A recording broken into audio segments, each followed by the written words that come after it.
take away the Aria on the other side just to stop the Viari combo coming in. Yeah, the alternative, though, is you go for the Wukong Annie combo, right? You kind of have a similarly strong mid-jungle combo of your own, but deciding they do want to deny, and I kind of agree with that decision, to be honest. The Wukong, still going to be a priority pick, still fantastic in its own right, can be very good alongside the Aria as well, so that'll be locked in. The full Vastaya round there for TT. Absolutely. So, going to have Beichuan have a bit more engage and real kind of damaging potential. Something like the Vi, you can kind of pick up this first target, but something like Wukong, we saw what the likes of Kanavi can do with that champion and win team fights pretty much all by their lonesome.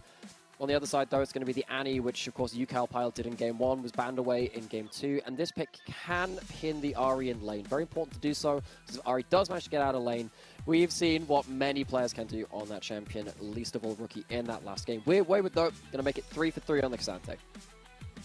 Certainly will. And, I mean, rightly so. Rightly so. The Annie, the Cassante, both locked in. And instantly, Hoya's like, oh, you play Cassante again? Well, I'm playing Gwen again. I'm happy to take that matchup. So, kind of rinse repeating in terms of just meta picks here. Obviously, changing who's got what. But, I mean, Ucal had a big advantage in that mid lane in game number 1 when he was on the Annie versus that Ahri. So, we'll see if Rookie can kind of return the favor in the mid lane from what happened in the first game of the series. Draven banned away, though. Do they ban the Cogmod? No, I'm kidding, obviously. Okay, all right, moving on from that one, because I mean, honestly, if we see it, it'd be very funny. I don't know if you can... It's so hard to draft Cogmod, man. It's so hard to draft him. If there's any point and click, long-range engage, just feel so awful about it, especially when you don't have something like the Milio. Feel even worse to do so. Another thing which I do want to touch on, though, is also this top lane matchup, because it talks about how poorly the Annie Ahri matchup went for Rookie in Game 1 when he was playing the Ahri. Hoya absolutely dumpstered Wayward before a little bit of macro play came in, and Hoya committed to a bot side fight and allowed Wayward back into the game by getting a load of plates and a load of waves into tower. Going into Game 3, if Hoya can actually maintain that lead in this third game and stop Wayward getting to the teamfight disruptive menace that he was in that Game 2, we might see again that question asked of how much carrying can Hoya do when it's asked of him. I want to see a Jinx ban here. Okay, Zeri ban. Jinx is available. Like, what other meta AD carries even are there? We've got Aphelios, Zeri, Lucian, Draven, Xayah all banned away. Like, we are getting towards the edges of the meta here. Jinx, the only really remaining, I think. We saw a game of that yesterday. Please no Nymeara. Nymeara is not the pick against point-and-click Vi and also the zero projectile Annie. That can get a bit awkward. You're kind of going to have to bite the bullet a little bit on this one. Playing Jinx into Vi, I mean, we saw it in Arcane. We've seen it in pretty much every piece of lore regarding these two for forever. We saw this yesterday. Yeah. Varus Heimerdinger was played yesterday. I mean, it certainly gets you priority. It certainly gets you a lead early on. The lethality items all got pretty much buffed across the board. So, massive priority in the bottom side for top esports here. Hugely so, and if you want to answer the Heimerdinger, you have to try and pick something that either can engage onto them very heavily after the laning phase and just survive, or something that can contest, push, and kill the turrets. We saw a bit of karma before for that end, where you can just queue the turrets, order them down. And of course, earlier this year, we saw even 80 carries being played as a support, which is very good against the Heimerdinger.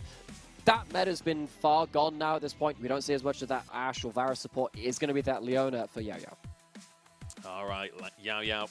The hard engage tool in that Leona to follow up on the Wukong. Certainly feels like a solid composition from the side of TT, but I'm looking at top esports this game.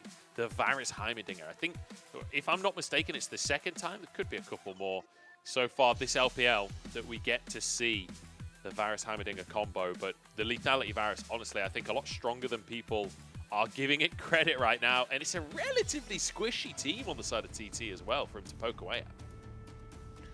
It was LNG versus Weibo where we saw that one being picked out, and I believe it was Light which picked up the Varus itself. Ended up walking away, of course, with a win with that. LNG, despite adding Gala to their roster, not having the easiest starts to this split. Have to see what they can do continuing on into that one. But in this game, it is all about Game 3, Top Esports, TT. TT won in Spring versus Top Esports, even though they were so very, very close in the standings. 7th and 8th place. This could be a very important matchup if they were to be as close again at the end of summer. Let's see what JackeyLove can do on the pick. I feel like JackeyLove versus 1xN is absolutely the matchup to watch right now. They've both been playing so well across this series. 1xN put behind in game number 2, and JackeyLove had his moment to shine. Whereas game number 1, 1xN on that Aphelios, just destroying people. Now, on the Jinx once again. Didn't work out for him in game number 2. We'll see if he can redeem himself, or whether the answer to beating TT is just ban Aphelios. Game number 3 will be the deciding factor. And look at this, 1xN starting boots. Starting boots for the 4-pot start, and also the ability to maybe walk out of one of these skill shots, because look at the runes on JackeyLove. It is Poke Varus, the Comet put in. You take this rune when you're outranged as Poke Varus. Sometimes you'll take the Halo Blade so you can get the very quick stacks into an empowered Q, or just popping your W stacks with that E. But now Yao Yao and 1xN, they're going to get poked out a lot, folks. And I'm looking at TT. They don't have the easiest way to get past the likes of a Vi or a Cassante onto the carries, which they'd really like to stop poking them. Yeah, you can see 1xN, like you say, the 4-pot start just for sustain. Also going with fleet footwork, which as Jinx, you really do want to go lethal tempo, but deciding you don't exactly have a choice. To, it's either fleet footwork or like be 100 HP permanently. Whoa, Beichuan, not messing about. Well, so look at the Pixel Bush. Pixel Bush, you can see that there is a ward pinged there. Yep. So TT knew there was the one ward dropped in River, and they've gotten away with this. They're going to have an unseen start on enemy Raptors into enemy red buff. There's a chance now that you could get Beichuan trying to gank this bot lane early. Yao Yao trying to get some damage down, but it's cost him half of his HP. I mean, there's just no way to fight priority in this lane. It's just not possible. This is very important to pay attention to now, because Tian is going to go from top side to bot side. As soon as he sees Raptors are gone, they're going to know something's up. Beichuan is hitting red buff right now. This wave is being pushed into turret by JackeyLove and Mark.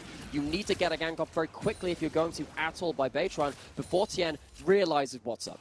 Okay, red buff finished. Is he going to go for the crux? He is. Looking to take that extra camp here. So now JackeyLove and Mark will know something's off. The Raptors are not there. Tian knows the red buff isn't there. They've got to know. They found Beichuan. They've spotted him on a ward at this point, and Beichuan, he might have bitten off more than he can chew here. Is he going to execute? He's looking for an execute. He's actually just going to execute. He flashes to take the quadrant and then goes for the fast recall. I mean, it's literally only 2 seconds slower than recalling at this point in the game. It was a 10-second death timer. Tian just charges in, immediately looking to answer with a quadrant of his own.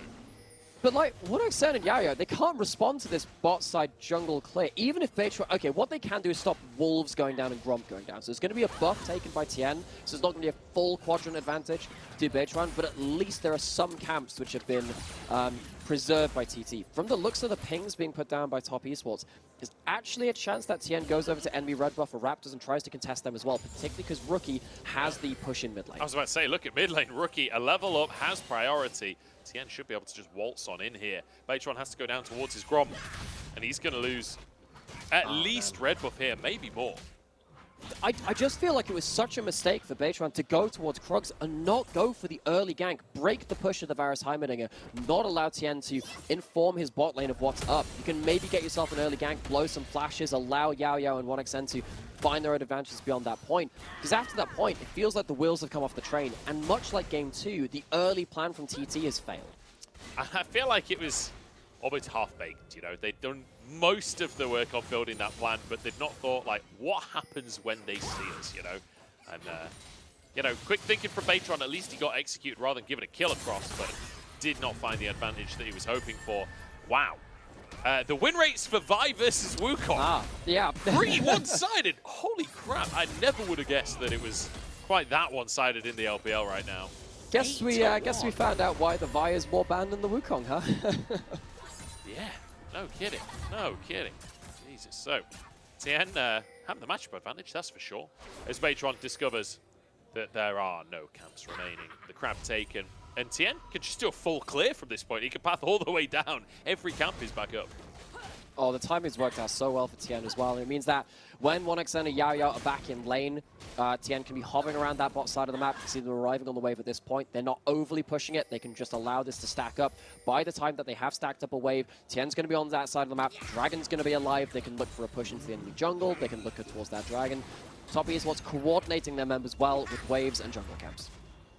Certainly are. Look at the CS lead in the bottom lane already. And this is only going to get worse. This is such an oppressive lane to have to play against. The tier is there for JackeyLove as well. Just go for the gank towards that bot side. Beichuan trying to battle ward a little bit towards Tian at this point, but even with that, Rookie is getting towards the point of power as the Annie, though still has to teleport back into lane. Beichuan not able to stop Tian taking these camps. Rookie is now going to be able to hit 6 very soon, have full HP off of this teleport, and Top Esports, they have complete control of the next play that happens on the map. Yeah, he's got boots as well, so that's big damage coming out from the Annie. Hoya and Wayward in a bit of a scrap up top as Wayward goes for the all-out. He wants the 1v1, but needlework in play here. Hoya goes wide on 2 of them, though, and Wayward misses his Q. Everything's going wide in this one. It's a comedy of errors, but Hoya coming out on top. Couple of near misses there from Hoya. Cancels an auto 2, misses a needlework, but it is just enough to thread the needle in that solo kill. Wayward lost the matchup here in game 2. Manages to redeem himself a little bit with those team fights. Hoya, though, important solo kill and plates on top of that. That's a big win, especially considering Wayward has no TP. Can't even collect this cannon wave at tower. Yeah, he's like 20 CS down off the back of this play. It's absolutely massive. And he was the one starting this off. I think he's just trying to get something with a level 6 mark up. But Hoya hits it first. Wayward, even with the stack Qs, not able to outvalue. I get when you're Cassante, you can kind of look at half your HP bar and say, that's enough. That's basically full HP bar when you're all outing. It gets close because flashes over the foot that needlework, dodges another one. You think, hey, with those 2 stacks down, maybe you can win this. And considering that Q3 was missed, this was a close run thing. So close to finishing Hoya off there. Great movement from Wayward to dodge the needleworks, but the fact that he misses his Q then kind of ends the play. And it does mean that Wayward goes down. Hoya with an advantage, and that's kind of mitigating some of the damage that's being done on the bottom side. Like JackeyLove and Mark getting so far ahead. Yao has decided to leave that lane. Rookie flashes straight away, but it's a 3-man play. It's a great charm follow-up. Yao getting the kill with the Eclipse. It's not ideal, but it's still a kill. It's a bit annoying, but it does mean that a cannon's denied. Extra gold goes over to TT and their supporting members. But now you don't have flash on Yao. You don't have your ult on Ucal, so there's a chance that the next objective fight, or the Dragon or the Herald, either of them, goes over Top Esports as a cost of this play. Tian, look at this. Good guy, Tian, holding the wave, but it will eventually crash. He can't just stay in the mid lane forever. As Rookie will lose a fair bit of CS there, and that's Flash and TP currently on cooldown. Things could be tough for Rookie if TT look to rinse and repeat that play. But in the meantime, Tian has found his way into the Dragon Pit. We'll start this one off the back of the priority that JackeyLove and Mark have in the bottom side. All out once more. Wayward attempt number 2. Ring the bell, please. As Hoya needleworks him and will survive with his life. It's a tense 1v1 in the top lane. Hoya is so lucky that his Conqueror was so stacked at that point. Wayward, his ult's just about to run out at this point. But yeah, really good removal of the Hallowed Mist. That ult through the wall meant that, of course, Gwen leaves the area. It had already left it the one time. It can't scoot forward yet another time, so almost winning that out. Wayward, good attempts in the 1v1, but it doesn't stop the fact that he's still bleeding out gold. Luckily for him, bot lane is in his favor, doing pretty much the same thing, bleeding out in favor of Top Esports. Yeah, I mean, there's just nothing you can do against this lane. It's so frustrating to play against. I have to say, this is, as a player, this is probably the most annoying lane in the whole of bot lane. And that includes, like, Jarvan's in our bot lanes and these other ridiculous kill lanes. Like, if you're outranged, if you're outranged by a Vel'Koz support in the right meta, or a Brand, that can be similarly What is really the difference? I mean, they're pretty much the same thing in fairness. the same role. Like, I feel like that's like, you know, potato at that point. It's just this horrendous poke lane. The difference is Heimerdinger guarantees even more priority than they do. Very true. Those turrets do help you very much push forwards, and either way, the major support, if you encounter it in solo queue, they're probably stealing your CS either way, so hard luck there when you're playing with them, but absolutely do understand that point. Hoya getting another Demolish proc. All of this work in the top side is completely individual. Hoya getting so much work done. 3 solo plates and a ton of CS to the advantage. And I love the trust that the team is putting in Hoya, right? Like, so many teams are just playing Sion versus Gragas versus Cassante, like these 3 picks with a little bit of Ornn smattered in there. Whereas Hoya played the Gragas, but he played AP Gragas, right? And now, bringing out the Gwen twice, like, clearly, TT are happy to play triple carry. They're happy to have Yao be the tanky part of the team. Beichuan, you know, build a bit tanky on the Wukong as well, and have them as sort of a pseudo frontline, rather than have the big mega tank from the top side. It's a different look at League of Legends, and I like that we're seeing different looks here in the LPL, because it's been feeling a bit stale, to be honest. I like that Hoya's willing to play carries and succeeding. So that actually leads into a pretty interesting conversation this time, right? Good snipe on the cannon, gets that with the Super Mega Death Rocket. There is a concept as we're going to see a Herald dropped in this boss side. I don't think it's going to lead to a dive. I think it should just be, this could probably be the turret going down, but when you move between metas, you have this thing called, it's just a mathematical term in terms of a local maxima. If you imagine like a mountain range, it's got like multiple mountains with different peaks. Some of the peaks are a little higher than the others, and when the meta changes, just imagine those mountains kind of like almost shifting up and down.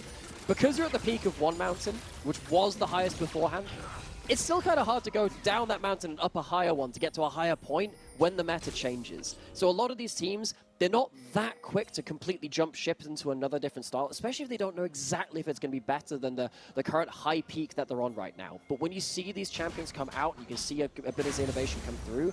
In the long run, it can see you with a lot of advantages, particularly as you were saying, in the LPL. We're not seeing that many top lane carries right now. TT, they might be finding another inroad into the meta, which they're more comfortable with. I'm here for it. I'm absolutely here for it. TT getting all mathematical on us. Although I'm not sure how mathematical they're seeing it as, but I like the mountain range analogy. They can see the Matrix. I'm here for it. I feel Swiss numbers. listening to this story with all the mountains involved. But yeah, top esports kind of sticking to mostly what's standard in this series until they brought out this Varus and Heimerdinger, which I think might become standard if we keep seeing these 80 carry bands, big all in at the bottom side mark. The target taken down, and now the follow-up from top esports. They want to turn this around. Tibbs is doing some work here. Oh, great jump from Ucal, but he can't follow it up. And it will be a 1-for-1 in the end. Rookie gets there in time. Honestly, the second tier of boots, helps him get to that play in time. Doesn't even have to blow the flash for that one. Very lucky that Beichuan didn't have enough damage to continue that fight. Now, 1xN called out. JackeyLove has a lot of damage. Yeah, if that hits, it's an all-in angle, honestly. The damage that you can get out of Lethality Varus, he's finished his Ghost Blade. It's Wayward trying to find Hoya here. Is he going to go for an all-out at this point? Yes, pulls him, but won't find the knock-up just yet. Needs to find that Q. Oh, the flash is a whip! No! Wayward! It's gone so sideways. It's a disaster in the top lane. Hoya with nerves of steel, though, doesn't even blow the flash, just sidesteps, hits his own skill shots, knows his damage, and Wayward is being comprehensively outlaned and out 1v1'd. That was tough to watch, especially from Wayward, who we just saw an interview saying, you know, I'm trying to make it to the All-Pro team. He obviously wants it, but the whip, too much. Solar Flare not able to get the maximum value out, doesn't cut the fight short as they would have liked to, and what that means is that a load of turrets get to go down with the Heimerdinger roll, which add on to the Tibbers. What we go into here, though, is briefly a 2-level advantage in that top side, reduced to a 1 when Wayward manages to kill one of those minions, but he chooses this fight, much like previous ones, and he just gets absolutely blasted. Hoya just outsteps him time after time. One of the questions we had in Game 2 was what happens with this matchup? Wayward managed to outvalue in team fights later on, but he struggled in that laning phase. Hoya, he's come down to the fight at this point, but he's not had to make a trade for getting a kill in a team fight as opposed to trade it off to Wayward getting a couple of plates in the tower. Wayward, he doesn't have a way into this game right now. And you have to wonder what happened between games that his mentality of this matchup has changed so much. Like, what did a coach say or someone say to say, like, look, you've got to try and fight the Gwen in the early game? Because he's really going for it in this one. He's got a winning bot lane, and oh, he's caught out again. That's just going to be a kill over to Ucal. I don't really know why he's face-checking that one alone, to be honest. There was no one even on the map near him. That one feels a little awkward because, like, you think you're just facing the Ahri and you think, okay, Ahri can't completely one-shot me, I can get away. Then you realize that it's Charm, then Everfrost, then it's the Solar Flare because Yao's in range at that point. It's just losing track of people across the map, and that's going to be a big problem because If you start falling behind against the Wukong that can hop over the wall, the Leona, the Ahri, those plays are going to get that much more dangerous, and the Heimerdinger is not the best at standing up to chain CC. No, he is not. He's not even the best at standing up. He's tiny. So Mark... He's only got little legs. Bless his cotton socks. Although he's not got cotton socks on, he's got flip-flops on, as it's the pool party Heimerdinger. Better say, cotton socks have got to feel really weird, because Yordles have like furry feet. I don't know whether even they need socks, question mark? Yeah, a bit of a friction-based situation down there. Hot feet, let me tell you that. In the meantime, JackeyLove pushing Between a up. hobbit and a hard place. Look, Rookie's got 1 feet as well, because he got those early boots in. True. JackeyLove and Mark both just on the brown bags. And Hoya, of course, has Same dancing Tian, shoes. Actually. That's true. Alright, so it's a footwear nightmare. Yeah, you wouldn't want any. Wouldn't want anyone from Paris looking at this. The fashion statements being thrown out today are ludicrous, absolutely ludicrous. Herald started off by top Esports. Yes. So, because they're in the river first, you get to put down those turrets. Heimerdinger gets to still use their point of power in this early game. Rylai's first item as well means that getting into this river is just a pain in the ass, man.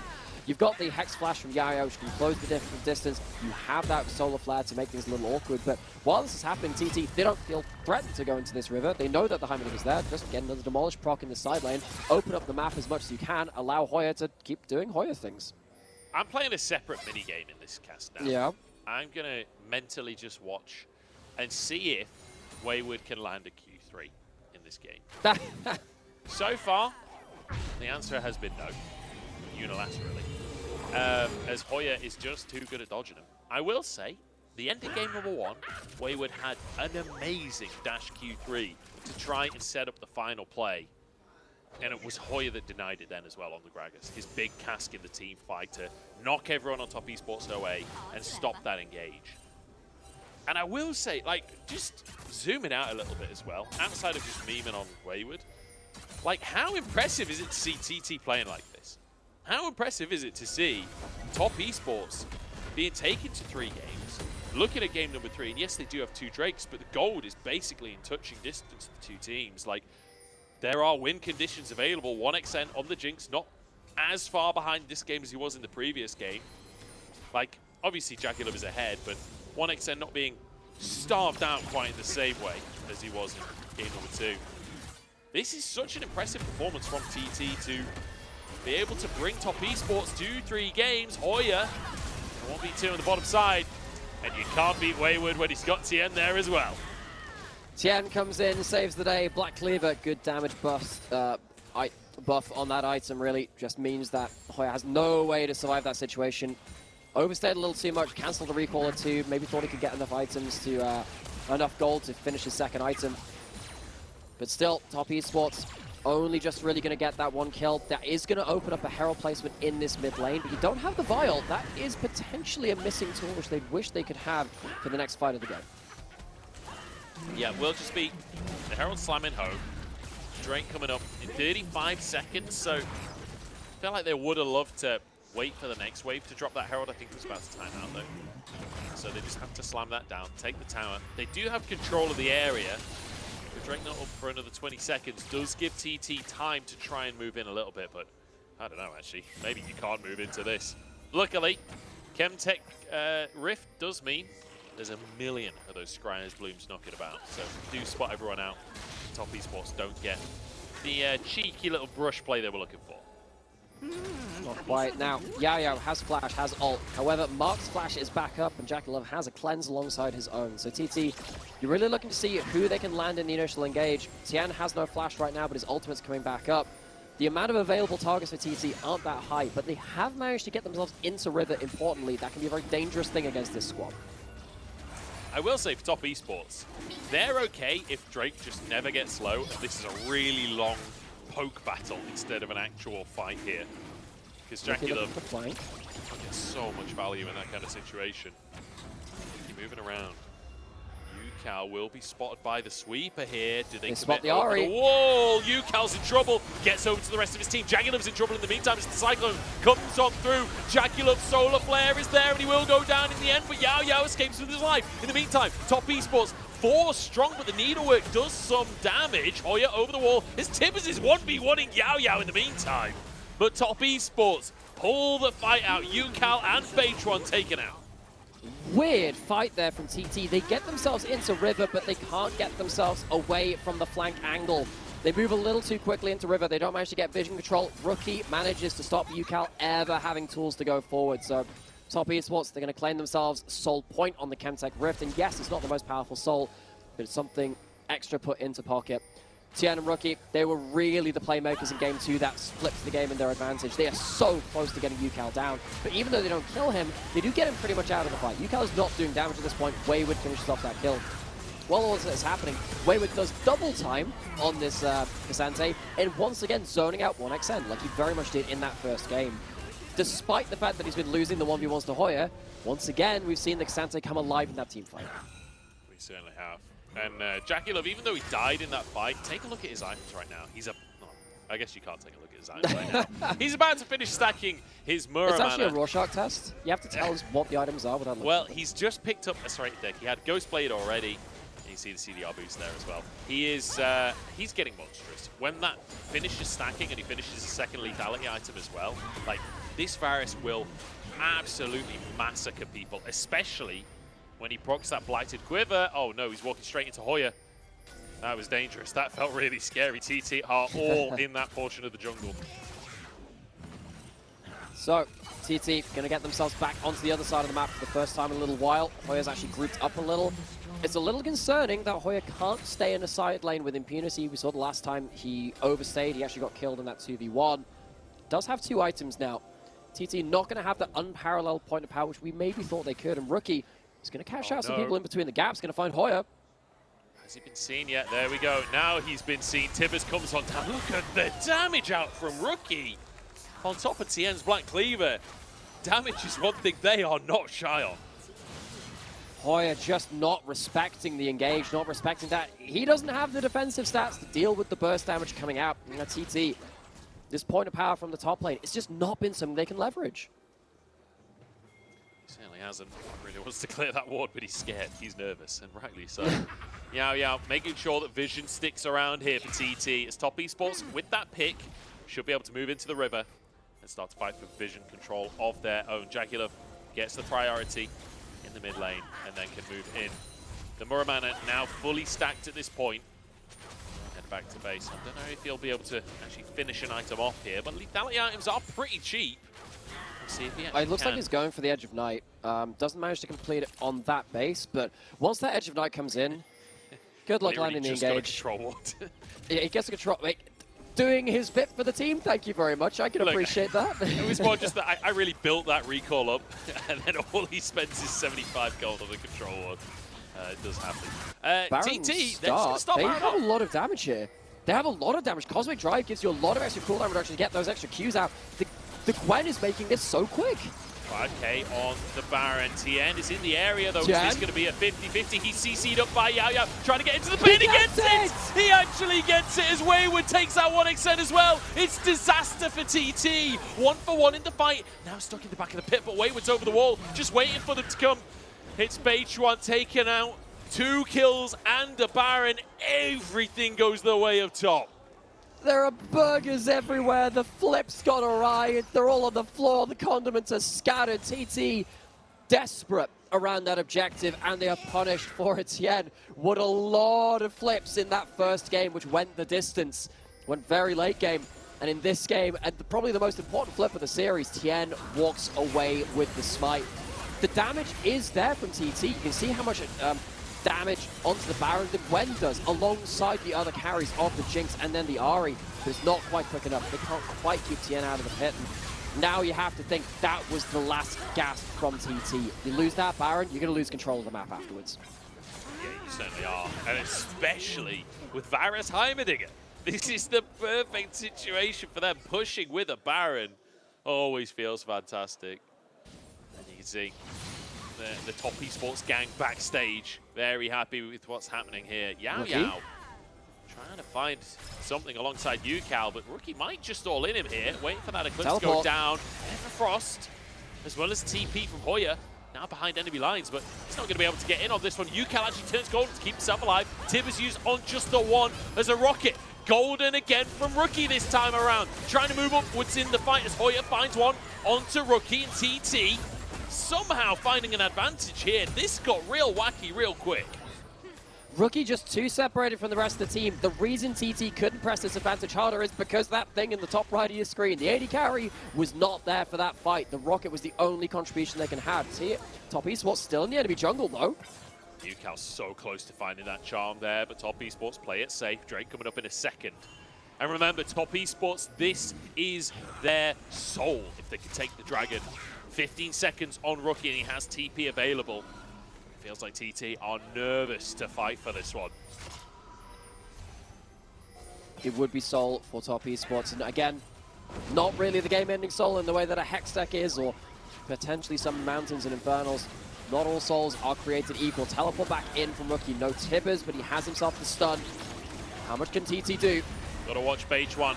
He needs to make his way into the pit. Oh, he's chunked by JackeyLove. The rocket goes out, soul taken, and Wayward has found Beichuan. Knocked him back as he dashes forwards, looking for yuyanjia as well. Hoya zoned away by Tian.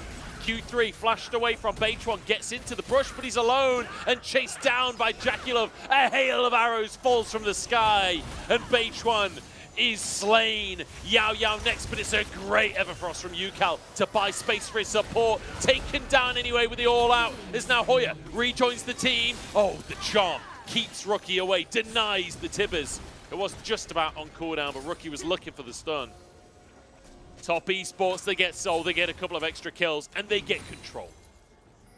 And the carries of Thunder Talk Gaming just can't make it happen. Hoya caught out to the side this time. It was 1xN just before that. And 1xN has barely been able to impact either of the games since that first one. First game looked so good, but without the Aphelios, looks like he's without teeth. Hoya without a life bar. And Hoya had such a good start to the game, had such a good team fight earlier on with the needleworks going on through, but consistently not respecting what Top Esports could do to lock him down and take him out. That'll be a mid lane inhib taken. And this feels reminiscent of what we saw yesterday with LGD taking JDG to 3 games. The underdog story felt like it could come true, but then denied in the end. It was JDG that came out on top. TT take game number 1 today. And it looked so good. Hoya making things happen in the top side here in game 3, but it is Top Esports ahead. 7,000 gold lead. Chemtech Soul. Everything going their way. Top Esports, with a win like this, see themselves to 3-1. Of course, they fell off at the end of spring. They couldn't quite make it happen, even with their huge expectations coming into this year. It was one of those daunting super teams. We tend to forget most super teams do end up failing. It's only the precious few which end up reaching those heady heights. JDG, we expect them to be one of those such teams. For Top Esports, they're going to spare a couple of their blushes from spring. Went out fairly early into playoffs in that split. But if they manage to get themselves a bed of confidence, at least some bedrock to work off for summer so they can build again, there are great things we know that each of these players can do. They certainly are. Top Esports already have achieved great things. International victory at MSC 2020. I knew you were going to mention that. I knew it. We talked about it off stream earlier today before the show started. Kind of robbed in 2020. I feel like they probably would have won MSI had it happened. They were in fantastic form at the time. And you know, I remember 2020, like, off the back of winning MSC, they're winning Summer. So many people, myself included, firmly believed they were the favorite going into Worlds 2020, but just a complete collapse at the tournament, it has to be said. As Tian maybe has found Beichuan, who's just going to zip away as a blast gun. He'll get out to safety. Maybe don't go towards the Varus. A lot of the time, of Ucal going into a Varus, I think, yes, good thing. The Varus is going to die. Not this one. Not when he's got a stopwatch, 3.5 items. JackeyLove making a bit of an irregular pick in the meta right now. The Varus really work out. We were wondering what was going to happen after the AD carry pool got hit later into it, but this is a good reminder that JackeyLove actually has a really solid poke Varus. Done great work with it in this game from laning phase into team fights, and now going to start controlling this Baron. When you think about what I was just talking about, 2020 being one of the peaks for Top Esports, I mean, that was Lethality Varus better. I remember almost everyone was just playing Lethality Varus every single game. That Corrupted Potion start. Baron down to 6k. TT, I don't think there's any way they can contest this one. It's just going to go down. Top Esports maintaining their lead. Rookie just playing Bouncer on the top side of the play. As a TP even comes out towards that bottom side to deny the tier 2 in answer. The gold lead continuing to increase for Top Esports. And like you say, not only are we getting to see this Varus, which is fun anyway, but for anyone who wasn't watching earlier when we saw it picked to Champ Select, this is the second Varus of the entire split so far, which that's a lot of games. I know we're only on week 2, but we've got 3 best of 3s a day. That is a lot of games for week 2. And perhaps could be something that we see come into the meta. Depends when we hit 311. That's the big question, because I feel like at that point it's all Triforce. There's something to that, and it's sadly not all Yuyanjia. His HP bar has gone. He is deceased, gone to Meters Makers. He's an ex-Leona. And considering how difficult the laning phase was, you would have hoped for a bit more power from this Leona. Got a couple of picks in mid-game, but TT, they've really just fallen down to the continual pressure of Top Esports. I do think as well, TT have played pretty disrespectfully in this third game. Like, so often we've seen Yuyanjia caught out or Hoya caught out. Like, really just not expecting Top Esports to be looking for these picks when all game Top Esports have been looking for these picks. It's a little disappointing to see them caught out time and time again. Fighting, I don't even know what vision you're really fighting for there. Like, that is not your jungle anymore. As the siege will continue here for Top Esports. They might actually just win the game without personally hitting the Nexus here if these cannons keep up the way they're going. Perfect victory, not a single auto attack on the Nexus, and yet you're the ones that can win it. These cannon minis are getting scarily strong though, scary close to that Nexus.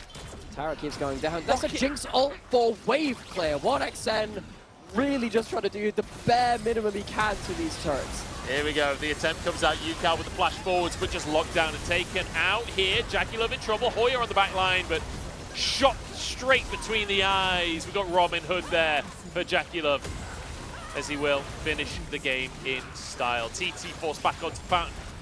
And it looked so good for TT in game number 1 of the series, but Top Esports remind us why they're in the conversation for being a top team as they make their way towards the top end of the scoreboard. That'll be their 3rd victory on the board, which puts them, I believe, in 2nd place as they'll have slightly better game difference over JDG.